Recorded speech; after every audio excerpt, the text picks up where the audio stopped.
In September 2015, Mike Sullivan and I were hiking in a spot with permission on private property and took a break.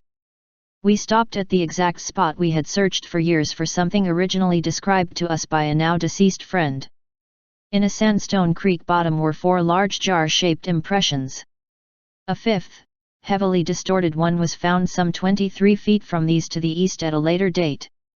We were able to locate this fifth one from recollected conversations with our deceased friend.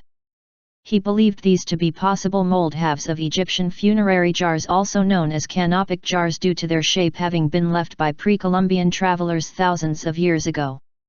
This seemed plausible until the water was removed, revealing what appeared to be OA parts or out-of-place artifacts. Examples of OA parts have been found across the globe over the centuries, from the hammer encased in stone found in London, TX in 1934, to the aluminum wedge found buried 33 feet underground in Aiud, Romania in 1974. In September and October 2017, Mike and I repeatedly drained the creek, which took a lot of time and effort due to rain and underground water sources. Mike molded the 5 impressions in silicone, revealing hexagonal features in the molds. World-renowned fossil restorer Joe Taylor was brought in to mold the impressions.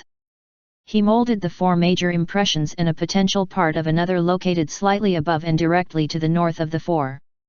Joe was unable to mold the 5th major one, the one 23 feet away, due to continual water seepage, which made it impossible to mold that day. Late November 2017, I found a heavily worn, barely visible 6th one covered in mud approximately 12 feet to the east of the 5th impression. The impressions are those left by man-made metallic objects. They lie visibly 27 feet plus down under sandstone and appear to be in evolution terms of Pennsylvanian age, 286 to 320 million years ago. They are likely not carved, as a skilled artisan would struggle with carving hexagonal angles into the extremely hard bedrock. There are also apparent dark residual stains left from metal objects in the main 4. In addition to this, the last of 4 and most heavily worn of the set is almost under the surrounding rock. The 5th major impression is heavily distorted, giving the appearance of an object being flash frozen in sediment after shifting to an extent. There is no way this one was carved. The fact that all 6 impressions lay under a permanent water source pretty much eliminates the possibility they were carved.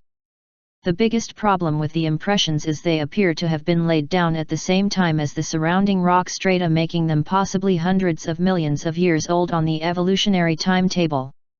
This is millions of years before the earliest humans supposedly came on the scene, but could they be much younger? The Bible speaks of a worldwide flood that destroyed all flesh, including what I and many Christians believe was a relatively advanced human population merely thousands of years ago rather than millions. A worldwide flood would rip the earth apart, turning it into a kind of a massive blender. Objects like those that left these creek impressions would have been scattered throughout Earth's geological layers. Noah's flood offers a solid explanation to mystery of OA parts in general. The research on the impressions is just beginning. Mike, Joe, and I will continue to dig deeper into this mystery and will have more details in months and years ahead.